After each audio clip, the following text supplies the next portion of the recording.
It's looking like a tough day at St George's in Blackpool. We're going to start off today by tasting some chocolate. Yes, I'm going to have to make you do this, I'm sorry. Today, we're going to start a project on chocolate. I think that's enough. We spread it out. I think it needs some more. We're going to look at the packaging. We're going to look at the taste. We're going to look at the advertising. And you're going to work together in teams to come up with your own bar of chocolate. Elsewhere in school, they're having a heated debate. This house would make staying in your own country of birth compulsory. So the country you were born in, you would never leave that country. You would stay exactly where you were, and so would everybody else. I would like to introduce this first speaker for the proposition, Becky. Hello, I'm Becky from the proposition team. I'm going to talk to you about immigration, steady population and world peace. At the start of every debating unit, the children are petrified. They don't want to stand up, they don't want to do it. By the end of it, they all want to stand up, they all want to do it. So that is a plus. And down the corridor, they're working out in the brain gym. OK, are you ready for this? This one, I want you to spell your name backwards going that way. And this one, I want you to do it this way, forwards, at the same time. Have we got it? You have the ability to actually learn key skills. How to listen, how to pay attention, how to do debating, all those different skills. Then you actually have running parallel along those. You have the psychology that you need to be able to do those skills, which turn into competencies. And those two words, skills and competencies, are what this is all about. We're trying to move away from content. You've still got to have the content, obviously, but we're trying to build in this skill, make them more independent. You know, children are leaving school if they're not independent enough to go and, you know, fight in that big wide world. So we're hopefully equipping them with adult skills to enable them to do that. It's called living education. It's cross-curricular. It happens for 2 hours a week. And at least when there's chocolate involved, the pupils appear to love it.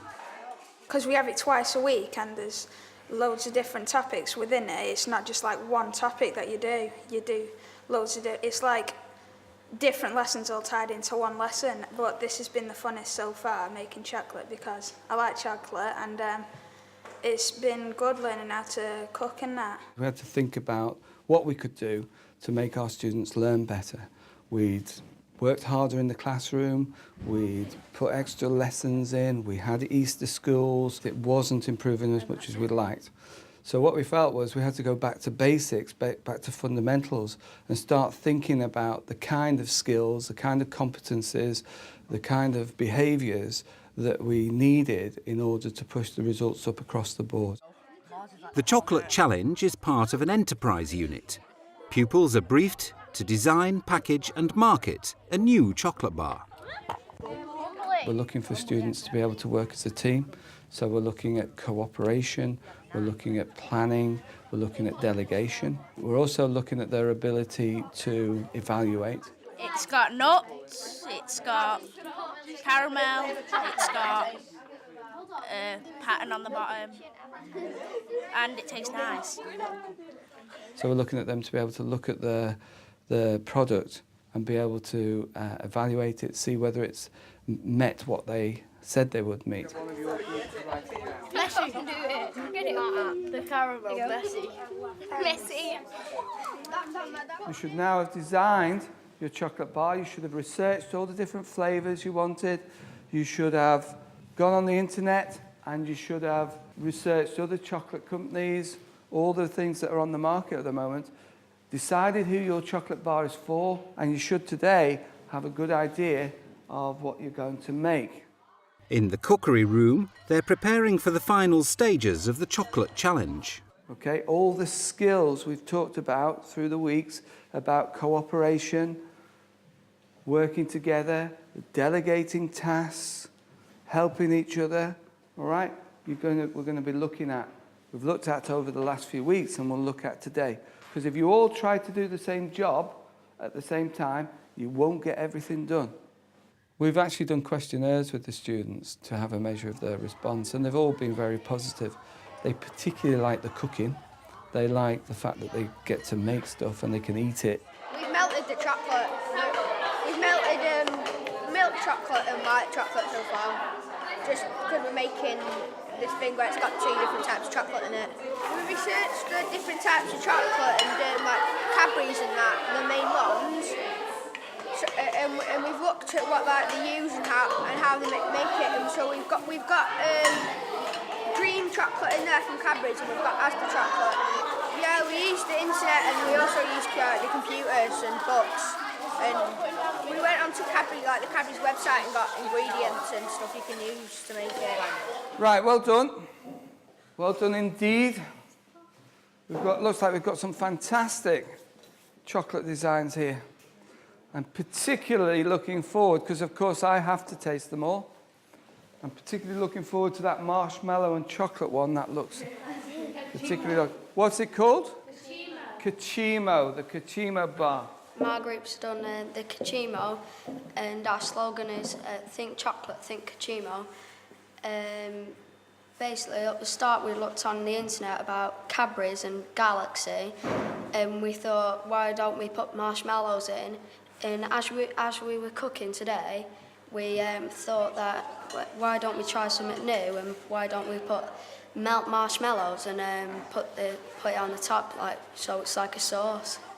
As we've developed it, we've refined our outcomes, because although we had an idea of kinds of skills and competencies that we wanted at the start, what we've managed to do is refine those skills and competencies so we're much more clearer in our own mind about what we expect at the end of the units. So a general heading, be able to do research, is now refined into be able to do research on the internet, be able to do research in books, be able to use references, be able to use indexes, so that we've got it much more refined now. It just teaches you good stuff that you'll need to know that you won't usually actually get to learn at school.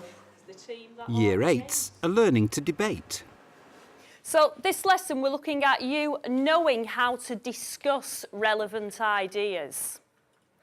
You need to understand how to develop a clear argument, and by the end of the lesson, during the plenary, you should be able to present a case for and against the motion. They did debating with me last year in Year 7. We're a fantastic group, and are this year. So we're now 5 weeks into their unit. We do 8-week blocks, and then they go on to another living education unit. For argument's sake, we can use the same scenario. You're actually constructing an argument to go and complain about these kennels that they're looking to build at the end of your road. So how are you going to go about making sure that you go in there fully prepared? Okay, Molly? You're going to make sure that other people feel the same about it as well, so go safety in numbers. I mean, they are very apprehensive of people wanting to listen to them and people wanting to listen to their arguments and what they think. I think too often in schools this is what we need to learn, you learn it and that's it, and you go and regurgitate it in an exam. Now we are moving more to, come on, let's think about this, and it's improving these thinking skills which they can then carry with them into adulthood. What's our motion? That we've got to stay in our own country, so we're not allowed to go on holidays or anything. So we're not going to have more money then, are we? No. So that's for that one? Yeah. It has taken a lot of changing and adapting and, rewriting, but it's been worth it because you can see the results. I know when I first started, I did try and spoon feed them, which wasn't the point of the course, and I thought, right, I need to come away from that, and plus it was a bit boring. It'll be more freedom to animals instead of being locked up in zoos and everything. And there'd be more money instead of buying pet food and things. Less food import makes Less country knowledge, because you won't know a lot about other countries. Yeah, because no one's ever been there. Yeah. They won't learn about France or... Becky won't be able to go on a massive trip to France. A lot of changes to lesson plans, a lot of rethinking and rewriting, and it's still very organic, it's still moving, it's still in flux, really. The first time I did it, I was shaking and scared, and I didn't like it. And then I calmed down a bit and got on with it. My first point is the freedom of animals. If animals are free, then they will be on their own and more adapted to their environment. For example, tigers and elephants won't be under human control. I think I've learned how to be more confident as well, because you're standing up in front of the class. And we learn as well how to put your ideas down on paper so you could read it out. Hello, my name is Lauren. I'm going to talk about loss of jobs, reproduction, and how people have become dependent on animals. I find it easier now than I did at the beginning. What was it like at the beginning? It was scary and I was shy to speak in front of everybody. Self-worth is important. I think it's the crux of it, that they do feel that what they have to say, people want to listen to them. And I do think that a lot of times children are ignored, in a classroom situation, because the teacher is, sort of like trying to get through what they have to teach them content-wise. The motion that we think is the captivity of animals should be banned, voting for the proposition and voting for the opposition. The Living Education programme is now part of the QCA's Key Stage 3 curriculum review. Like many of the ideas in the review, it's radical and it's meant big changes for teachers. There is no race. Off you go. I think there's a number of stumbling blocks. I think one is staff. It's totally outside of most people's training, totally outside of most people's own subject. In order to get over that, we gave people particular units to teach. So they would have a 7 or 8 week unit of work that they had to deliver so they could become experts on their bit of living education. So that was one way forward with that. With any new product, you have to be able to sell it. And the selling point was that they didn't have to spend hours planning it. We actually started with the schemes of work up and running, which we did the summer beforehand. So you were handed a scheme of work, you were handed a set of lesson plans. All you had to do as a teacher was look at the group that you had, looked at their attainment level and worked out how you'd have to differentiate the lesson. So essentially all your worksheets as a package were there for you. We've been going for about 2 years. We're beginning to see the fruits of that labour with our current year 9s, where we expect our level 5 results to be above 65%, which is a 20-odd percentage point increase from where we started. It's changed from me doing a lesson plan, coming in and saying, right, this is what we're doing and we do it, to more flexibility. You've now got to build more flexibility in, because if something does go off, if somebody does want to discuss something in more detail, you can actually incorporate that into it. And as I say, it's nice because I'm on my toes. I'm learning and I'm getting benefit from it as well. When those students were explaining what they've done, even I was taken back by how articulate they are, how well they thought things through, how much they'd learnt. And I didn't teach them all of that. I gave them the opportunity to learn those things. They did the learning. I think it's absolutely marvellous. I look at them and I think, this is what education should be about.